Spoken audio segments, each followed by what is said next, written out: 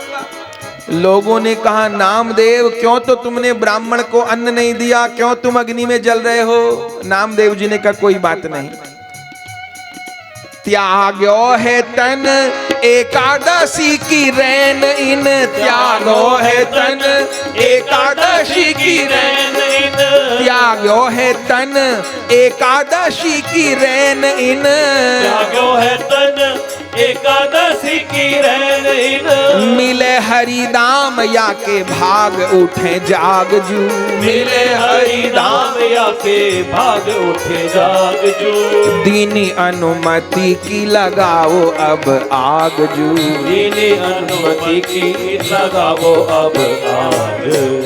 नामदेव जी ने कह दिया, अरे एकादशी के दिन इस ब्राह्मण ने शरीर छोड़ा है, इसे बैकुंठ मिलेगा, गोलोक मिलेगा, भगवान का धाम मिलेगा, कोई हानि की बात नहीं। बार बार कहा आग लगाओ, नहीं लगाओगे तो मैं ही चिता में अग्नि लगा दूंगा। लेकिन जैसे बस अग्नि लगाना नामदेव जी चाहते थे बंधुओं, उसी समय क्या हुआ जानते हैं? बोले पूर्व अग्निदान ते चतुर्भुज चिता से प्रगटे। अग्निदान पे चतुर्भुज चिता से प्रगटे। पूर्व अग्निदान से चतुर्भुज चिता से प्रगटे। अग्निदान से चतुर्भुज चिता से प्रगटे। नामदेव उर लाए छद्म दियो त्याग जू। नामदेव उर लाए छद्म दियो त्याग जो। नामदेव उर लाए छद्म दियो त्याग जू। नामदेव उर लाए छद्म दियो त्याग जो। नामदेव उर लाए छद्म दियो त्याग जू। नामदेव उर लाए छद्म दियो त्याग जो। नामदेव उर लाए छद्म दियो त्याग। नामदेव उर लाए छद्म दियो त्याग। देख नगर के लोग सब सकल रह गए दंग। भक्त और भगवान को लोक विलक्षण ढंग। भक्त और भगवान को लोक विलक्षण ढंग। क्या कहना, वह अग्नि लगनी थी उसी समय तो वो ब्राह्मण का शरीर तो गायब हो गया और उसकी जगह विट्ठल भगवान प्रकट हो गए। कहिए पंडरीनाथ भगवान की जय हो। स्वयं श्री कृष्ण प्रकट हो गए और श्री नामदेव जी देख रहे और मन में सोच रहे, अरे ये तो ब्राह्मण का शरीर था, ब्राह्मण था, ये क्या हुआ। ठाकुर जी ने कहा, नामा तुम पहचान नहीं पाए मुझे। नामदेव जी ने कहा, पहचान नहीं पाया। अरे इस ब्राह्मण के रूप में कौन तुमसे झगड़ा कर रहा था। अरे मैं ही था नामदेव, कोई और नहीं था। नामदेव कहे, प्रभु आप ऐसे ऐसे रूप बनाओगे, ऐसा रूप आपने क्यों बनाया। भगवान क्या बोले, आज तेरी एकादशी व्रत की निष्ठा की परीक्षा थी। तू नाम निष्ठा में उत्तीर्ण हो गया, तू तुलसी निष्ठा में उत्तीर्ण हो गया, आज तू एकादशी निष्ठा में उत्तीर्ण हो गया। आज तेरे एकादशी व्रत की निष्ठा की मैंने परीक्षा ली। तूने सब कुछ त्यागना स्वीकार किया, पर एकादशी व्रत की मर्यादा को त्यागना स्वीकार नहीं किया। अब आजकल जो ऐसे भी विद्वान हैं, विचारक हैं, जो एकादशी व्रत को व्यर्थ मानते हैं या महत्व को कम करके आंकते हैं, या तो वो लोग नामदेव जी से बड़े भक्त और रसिक हो गए हैं। विचारना चाहिए, भक्तमाल जी खोल के देखनी चाहिए। नामदेव जी से बड़े भक्त हम लोग नहीं हो गए, नामदेव जी से बड़े विद्वान हम नहीं हो गए। नामदेव जी जिन्होंने सर्वत्र भगवान को देखा, एकादशी व्रत की तरफ उनकी निष्ठा तो देखिए। हाँ, भूखे नहीं रह सकते, निर्जल नहीं रह सकते, निराहार नहीं रह सकते, तो फलाहार से रहें, जैसे चाहे वैसे रहें। और किसी को नहीं रखनी एकादशी तो न रखें, कम से कम एकादशी व्रत की निंदा तो मत करिए। भाई किसी को नहीं रखनी एकादशी तो न रखिए, चलिए आपने कसम खा ली, लेकिन कम से कम निंदा तो न करिए। आजकल तो रसिकता के नाम पे, रसिकाई के नाम पर ही एकादशी की निंदा। हम सबसे बड़े रसिक, हम सबसे बड़े रसिक। अरे भक्तमाल तो खोल के देख ली होती। रामायण जी, भागवत जी, गीता जी, भक्तमाल जी, सब ग्रंथों में एकादशी निष्ठा का वर्णन है। यदि हम एकादशी व्रत को नहीं मानते, इसका मतलब गीता जी को नहीं मानते, रामायण जी को नहीं मानते, भागवत जी को नहीं। भागवत जी में नंद बाबा यशोदा मैया एकादशी व्रत रखते हैं, हम क्या नंद यशोदा जी से बड़े भक्त हो गए। भागवत जी में हनुमान जी, कौशल्या जी, वशिष्ठ जी एकादशी व्रत रखते हैं, हम वशिष्ठ जी, कौशल्या जी से बड़े भक्त हो गए। गीता में भगवान वर्णन करते हैं। भक्तमाल जी में जितने भक्तमाल जी में भक्त हैं, सब भक्त लोग एकादशी व्रत रखते हैं। तो हम लोग इन भक्तों से बड़े नहीं हो गए। तो आजकल जो एकादशी व्रत के संबंध में बातें कही जाती हैं, वो असैद्धांतिक हैं। उनका ना रामायण, भागवत, गीता, शास्त्र किसी से कोई मतलब नहीं है। वो मनमुखी सिद्धांत है। नहीं तो कितने लोग जो 20-20, 30-30 साल से एकादशी व्रत रखे थे, नई नई बातों के लुभाव में आके एकादशी व्रत का ही त्याग कर दिए ना। हाँ, जैसे रह सके ऐसा रहिए। एक बार फलाहार से काम नहीं, 2 बार लीजिए, जैसे लेना है लीजिए, पर एकादशी व्रत का पालन अवश्य कीजिए। नाम निष्ठा, तुलसी निष्ठा और एकादशी निष्ठा ये वैष्णव के लिए सर्वोपरि हैं।